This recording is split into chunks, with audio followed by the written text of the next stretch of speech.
Dominika, za rok sa ti podarilo schudnúť 20 kg. Hovorí sa, že najskôr to ide ľahko a potom ťažšie. Ktorá fáza chudnutia bola pre teba najťažšia? Musím ťa opraviť, pretože to sú veľmi dôležité informácie, bolo ich presne 23 tých kilo do dnešného dňa a vieš, že ten začiatok bol veľmi ťažký, skôr z takého mentálneho hľadiska, lebo tá strava a proste to všetko, takže naozaj musím povedať, že bolo to naozaj náročné a bývali aj večery, kedy som bola hladná, ale potom postupne som si zvykla a proste na to si človek zvykne, takže tá strava bola najťažšia, ale potom to všetko tak, mne sa tvrdá robota nerobí problém, ale hovorím, tá strava to je moja Achillová päta, takže tam som sa najviac natrápila.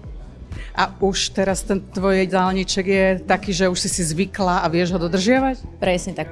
Ja som mala skoro celý rok krabičkovú stravu, takže to bolo ľahké na to, že som presne vedela, že iba toto zjesť a nemôžeš viacej zjesť, takže toto ja potrebujem aj na psychiku.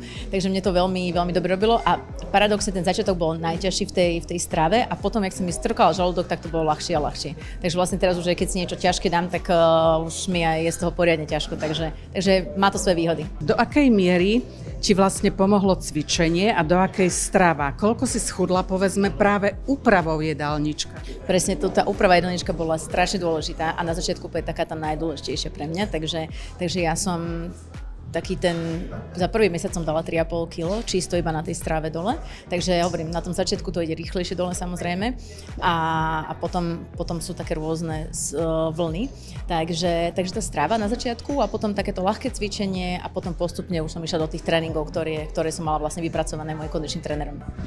Ženy na tvoju premenu reagovali pozitívne. Čo sa ťa najčastejšie fanúšičky pýtali ohľadom chudnutia?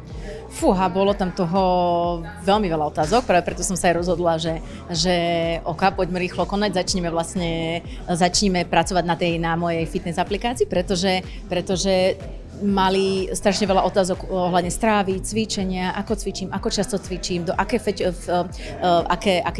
tepové frekvencie vlastne. Takže je veľmi veľa na internete, veľmi veľa rôznych informácií, dezinformácií, takže ja si myslím, človek potrebuje vedieť presnú cestu, takto to mám robiť a takto to funguje. Vytvorila si sériu cvičení a program na chudnutie. Čo všetko obsahuje a v čom je najväčší prínos?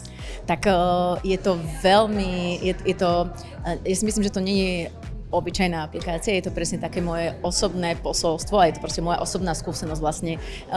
Ľudia ja tam vlastne my sme začali natáčať nejak vo februári, takže poslednú sériu sme natáčali v decembri, takže oni vlastne môžu vidieť, ako ja som počas toho celého procesu aj pred nimi chudla a vlastne všetky tie moje cviky a všetko, čo som robila, celá tá strava vlastne zo Zuzky Liškovej tam je, takže je to presne také veľmi osobné a veľmi sa z toho teším.